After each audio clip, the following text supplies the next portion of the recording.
Hi, my name is Kiran. Today I'm going to explain geometric mean. It's a subject it comes under the subject statistics management. I'm an assistant professor in the department of management. ನನ್ನ ಹೆಸರು ಕಿರಣ್ ಅಂತ ಹೇಳಿ ನಾನಿವತ್ತು ಈ ಸ್ಲೈಡ್ನಲ್ಲಿ geometric ಮೀನ್ ಯಾವ ರೀತಿ ಮಾಡೋದು ಅಂತ ಎಕ್ಸ್ಪ್ಲೈನ್ ಮಾಡ್ತಾ ಇದ್ದೀನಿ. ಇದು BBA fifth semester BBA students Mysuru university. ಇವರಿಗೆ ಒಂದು ಸ್ಟ್ಯಾಟಿಸ್ಟಿಕ್ಸ್ ಸಬ್ಜೆಕ್ಟ್ ಅಂತ ಇದೆ, ಅದರಲ್ಲಿ ಬರೋ ಅಂಥ ಒಂದು ಪ್ರಾಬ್ಲಮ್ ಇದು. Okay, let us see how you are going to solve this problem.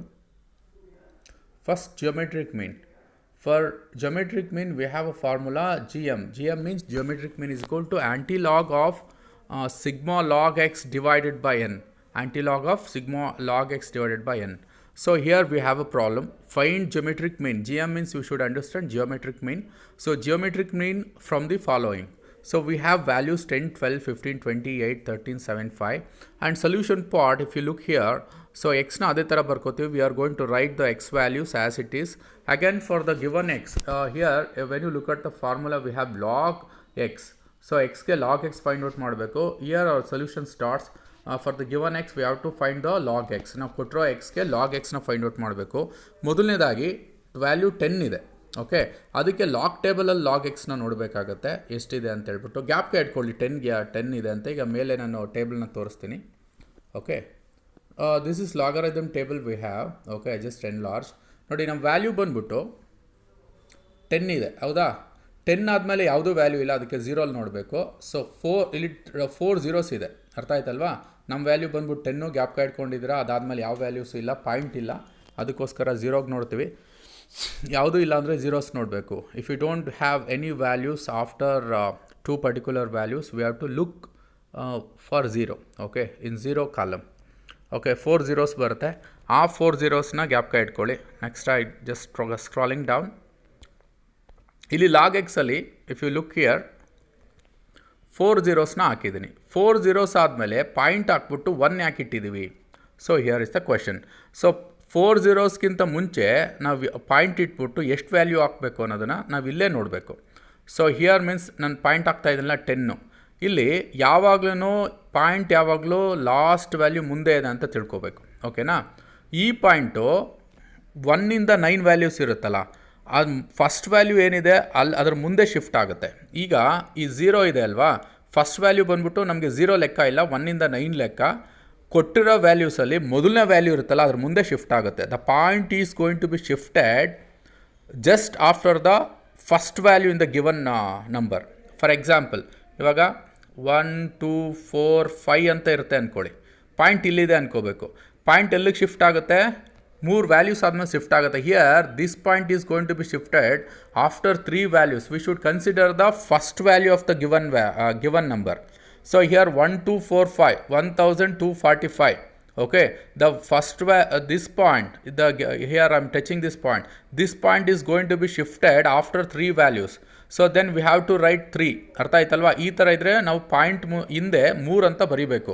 ಈಗ 10 ಇರೋದ್ರಿಂದ, ನಮ್ಮ ವ್ಯಾಲ್ಯೂ 10 ಇರೋದ್ರಿಂದ ಪಾಯಿಂಟ್ ಇಲ್ಲಿದೆ ಅಂದ್ಕೊಳ್ಳಿ. ಮೊದಲನೇ ವ್ಯಾಲ್ಯೂ 1 ಇದೆ. Here in this example we have 10. So this particular point is going to be shifted after 1. First value is 1. After 1, this point is going to be shifted. So after 1 value it is getting shifted. That's why we have written after before point 1 we have written. ಅರ್ಥ ಆಗಿದೆ ಅಲ್ವಾ? ಈಗ next 12ಗೆ ನೋಡೋಣ. Next 12 ಇದೆ, 12ಗೆ ನೋಡೋಣ.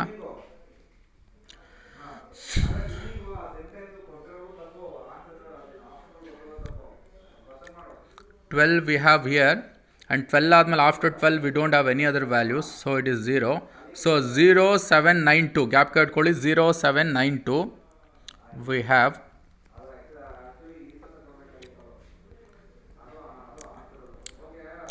So 0792 ಬರೆದಿದ್ದೀವಿ. We have return 0.0792. Point ಹಾಕ್ಬಿಟ್ಟು 1 ಯಾಕೆ ಹಾಕಿದ್ದೀವಿ ಅಂತ ಹೇಳಿದ್ರೆ ಇಲ್ಲಿ 12 ಇದೆ value. isn't it? 12 we have.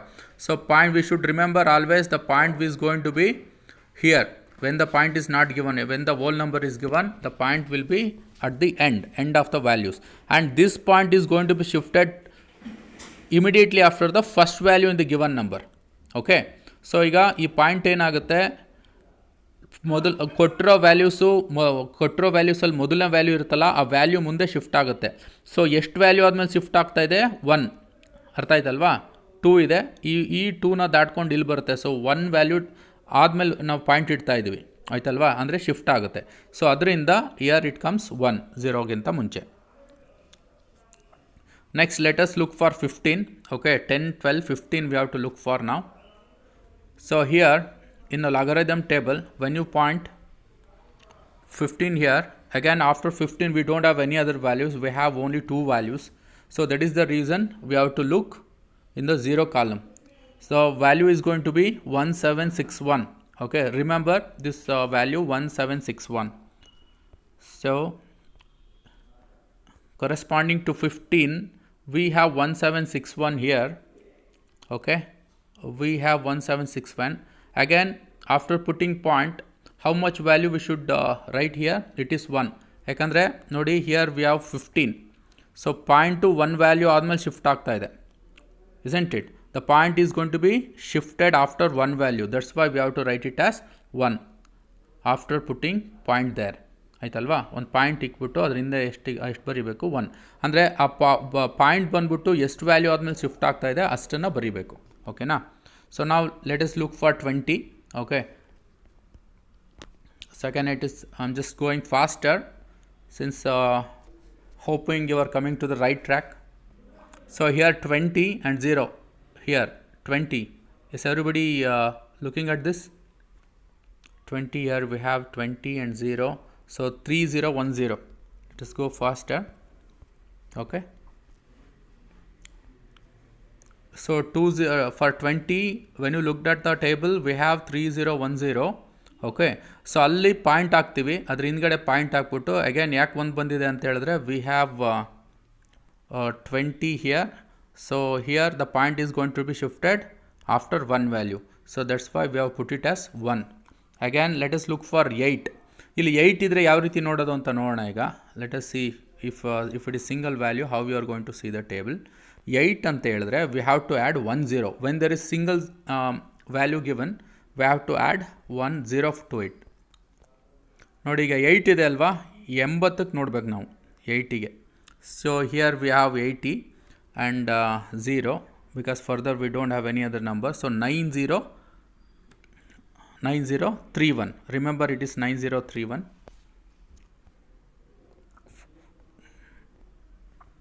See, for 8 we have 9031. Why here see,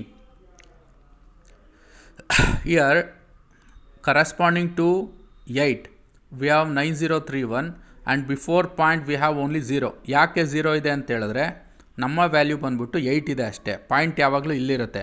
ಅದು by default naturally first value ಆದಮೇಲೆ ಪಾಯಿಂಟ್ ಇರೋದ್ರಿಂದ ಎಲ್ಲೂ ಶಿಫ್ಟ್ ಆಗ್ತಿಲ್ಲ, ಯಾಕಂದರೆ ಹಿಂದೆ ಶಿಫ್ಟ್ ಆಗಲ್ಲ. ಮೊದಲನೇ ವ್ಯಾಲ್ಯೂ ಎಲ್ಲಿರುತ್ತೆ ಅದ್ರ ಮುಂದೆ ಶಿಫ್ಟ್ ಆಗುತ್ತೆ. Is that okay for everyone? See, actually when the single value is given, the naturally by default point will be there in front of the given first value. So always we have to place the point right before the first value in the given number.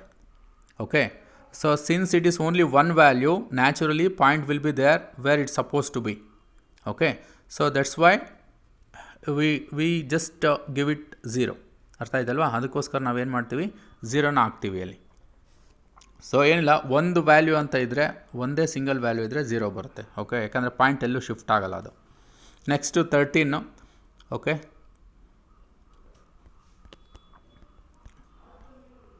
13 ಅಂತ ಬಂದರೆ ಇಲ್ಲಿ just we have 13 here, 0 here, 1139. Just remember 1139. Okay, so 13 1139 and before point we have written is 1 because in 13 as usual 13 point is there. After one value it is going to be shifted. So since the point is getting shifted after one value because first value is 1, so that's why again we are writing here it as 1. ಅರ್ಥ ಆಯ್ತಲ್ವಾ? 13 ಅಂತ ಬರೆದ್ರೆ point ಯಾವಾಗಲೂ ಇಲ್ಲಿರುತ್ತೆ.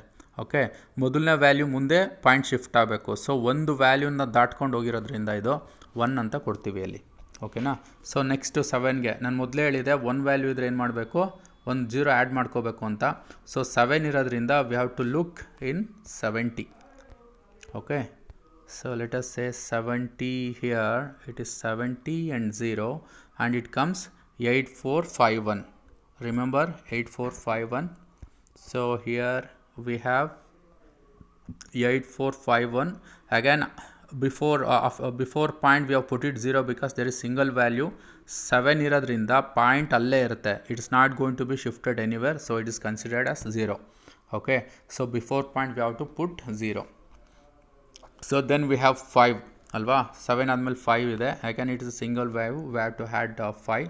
So let us look it in 50.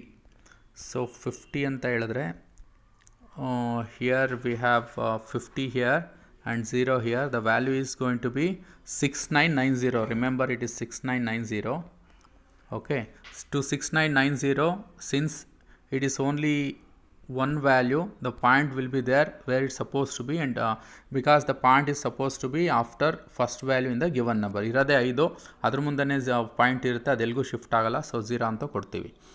ಇದಾದಮೇಲೆ ಇಷ್ಟೆಲ್ಲ ಮಾಡಿದ್ದೀವಿ, log X ಗೊತ್ತಾಯ್ತಲ್ವಾ. So ಇವಾಗ ಇದನ್ನು ಕೂಡೋದು ಯಾವ ರೀತಿ ಅಂತ ಹೇಳಿದ್ರೆ, just take calculator and as it is you go on adding all the log x numbers. So log x ಕಾಲಮಲ್ಲಿ ಯಾವ ನಂಬರ್ಸ್ ಇದೆ ಅದನ್ನೆಲ್ಲ ಕ್ಯಾಲ್ಕುಲೇಟರಲ್ಲಿ ಆ್ಯಡ್ ಮಾಡಿ. It comes 8.1174. Okay, so sigma log x ಅಂದರೆ ಲಾಗ್ ಎಕ್ಸ್ದು total. Sigma means it is summation of log X.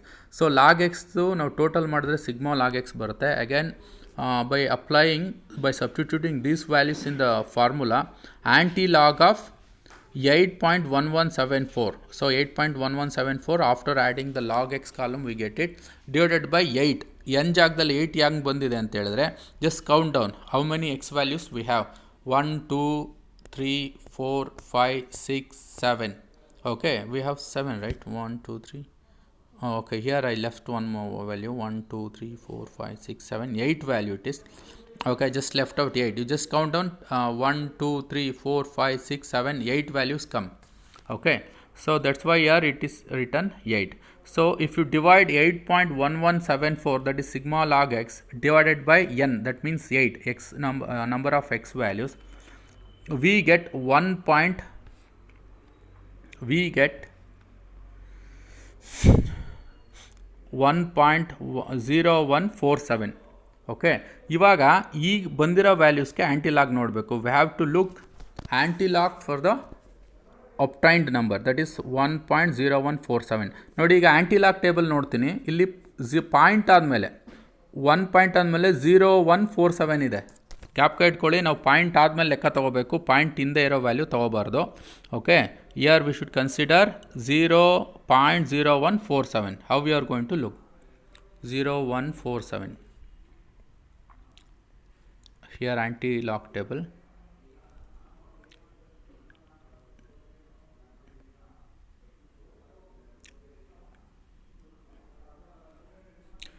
ನೋಡಿ, ನಮ್ಮ ವ್ಯಾಲ್ಯೂ ಬಂದ್ಬಿಟ್ಟು 0147. ಗ್ಯಾಪ್ಕ ಇದೆ ಅಲ್ವಾ? 01ನಲ್ಲಿದೆ, ಇಲ್ಲಿದೆ ನೋಡಿ, 01 ಇಲ್ಲಿದೆ, 4 ಇಲ್ಲಿದೆ. ಫಸ್ಟು 2 ವ್ಯಾಲ್ಯೂಸ್ಗೆ ಇಲ್ಲಿ ನೋಡಬೇಕು, 3ನೇ ವ್ಯಾಲ್ಯೂಸ್ಗೆ ಇಲ್ಲಿ. Okay, first 2 value we should look in this particular column, first column.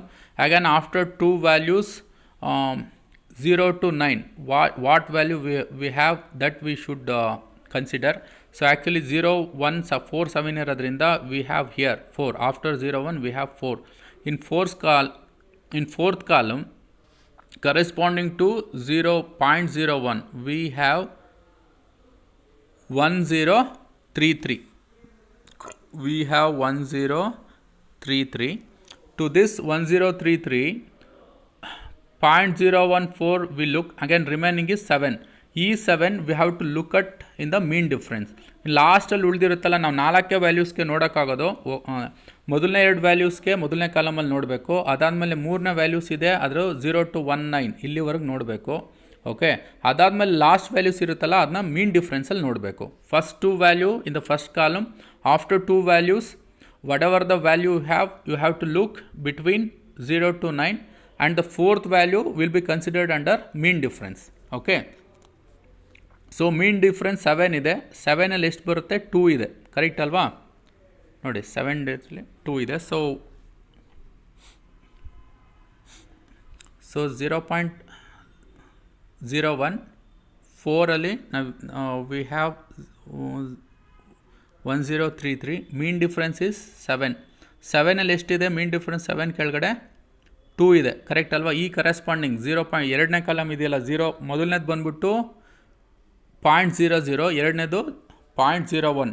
ಅದೇ ಕರೆಸ್ಪಾಂಡಿಂಗ್ ರೋಲ್ ನೋಡ್ತಾ ಹೋದರೆ 7ಅಲ್ಲಿ ಎಷ್ಟಿದೆ? 2 ಇದೆ. ಆ 2ನ ಆ್ಯಡ್ ಮಾಡಿದ್ರೆ ಎಷ್ಟು ಬರುತ್ತೆ? 1035. ರಿಮೆಂಬರ್ ಇಟ್ ಈಸ್ 1035 ಬರುತ್ತೆ ಆನ್ಸರು. ಅಂದರೆ 1033ಗೆ 2 ಆ್ಯಡ್ ಮಾಡಿದ್ರೆ 1035 ಬರುತ್ತೆ. ಓಕೆನಾ? ಸೊ ಅದೇ ವ್ಯಾಲ್ಯೂಸ್ ಇಲ್ಲಿ ಯಾವ ರೀತಿ ಬರೆಯೋದನ್ನು ನೋಡಿ. ನಮಗೆ ಆ ಆನ್ಸರ್ ಬಂದ್ಬಿಟ್ಟು ವಿ ಗಾಟ್ 1035. ಬಟ್ ಇಲ್ಲಿ 10.35 ಹೆಂಗೆ ಬಂತು ಅಂತ ಇದೆ ಅಲ್ವಾ? ಇಲ್ಲಿ ಮೊದಲನೇ ವ್ಯಾಲ್ಯೂ ಆ್ಯಂಟಿಲ್ ಆಗಾದ್ಮೇಲೆ before point how many what is the value we have? 1035 ಇದೆ ಆನ್ಸರು. ಸೊ ಹಿಯರ್ 0.0147 ಪಾಯಿಂಟ್ಗಿಂತ ಮುಂಚೆ ಎಷ್ಟು ವ್ಯಾಲ್ಯೂ ಇರುತ್ತೆ ಅದಕ್ಕೆ 1 ಆ್ಯಡ್ ಮಾಡಬೇಕು. So before point we have 1, to that 1 we have to add 1. ಎಷ್ಟಾದರೂ ಇರಲಿ ಪಾಯಿಂಟಿಂದ ಎಷ್ಟು ವ್ಯಾಲ್ಯೂ ಇದೆ ಅದಕ್ಕೆ ನಾವು 1ನ ಆ್ಯಡ್ ಮಾಡಬೇಕು. ಆ್ಯಡ್ ಮಾಡಿದ್ರೆ ಎಷ್ಟಾಗುತ್ತೆ? 1 + 1 2 ಆಯಿತು. ಸೊ ಎಷ್ಟಾಗುತ್ತೆ ಅಲ್ಲಿಗೆ? 2 ಆಯಿತು. ಸೊ ಬಂದಿರೋ ವ್ಯಾಲ್ಯೂಸಲ್ಲಿ 2 ವ್ಯಾಲ್ಯೂಸ್ನ ಬಿಟ್ಟು ಪಾಯಿಂಟ್ ಇಡಬೇಕು. That's why it is 10.35. ಅರ್ಥ ಆಗಿದೆ ಅಲ್ವಾ? ನಾವು ಆ್ಯಂಟಿಲಾಗ್ ಟೇಬಲ್ ನೋಡಬೇಕಾದ್ರೆ ಪಾಯಿಂಟ್ ಆದಮೇಲೆ 4 ವ್ಯಾಲ್ಯೂಸ್ ಇತ್ತಲ್ಲ ಅದ್ರಲ್ಲಿ ನೋಡ್ತೀವಿ. ಅದು ನೋಡಿದಾಗ ನಮಗೆ ಬಂದಿದ್ದು 10.35 1035 ಬಂತು. ಅಂದರೆ 4 ವ್ಯಾಲ್ಯೂಸ್ 1035 ಅಂತ ಬಂದಿದೆ. ಅದಾದಮೇಲೆ ಎಷ್ಟು ವ್ಯಾಲ್ಯೂಸ್ನ ಬಿಟ್ಟು ಪಾಯಿಂಟ್ ಹಾಕಬೇಕು ಅಂದರೆ ಈ ಪಾಯಿಂಟ್ ಇರುತ್ತಲ್ಲ, ಈ ಪಾಯಿಂಟ್ಗಿಂತ ಮುಂಚೆ ಎಷ್ಟು ವ್ಯಾಲ್ಯೂಸ್ ಇರುತ್ತೆ ನೋಡಬೇಕು. 2 ಇದ್ದರೆ 3 ಆಗುತ್ತೆ, 3 ಇದ್ದರೆ 4 ಆಗುತ್ತೆ. ಓಕೆ, ಎಷ್ಟಾದರೂ ವ್ಯಾಲ್ಯೂಸ್ ಇರಲಿ 1 ಆ್ಯಡ್ ಮಾಡ್ಕೋಬೇಕು. ಇಲ್ಲಿ 1 ಇರೋದ್ರಿಂದ ಇಲ್ಲಿ ಇನ್ನೊಂದನ್ನು ನಾವು ಆ್ಯಡ್ ಮಾಡಿದಾಗ 2 ಆಗುತ್ತೆ. ಸೊ ಬಂದಿರೋ ವ್ಯಾಲ್ಯೂಸಲ್ಲಿ 2 ವ್ಯಾಲ್ಯೂಸ್ನ ಬಿಟ್ಟು ಪಾಯಿಂಟ್ ಹಾಕಬೇಕು. ಸೊ ಅರ್ಥ ಆಗಿದೆ ಅಂತ ತಿಳ್ಕೊತೀನಿ. Okay, I hope all you understood. And any feedback you can write it in the comment box. Thank you.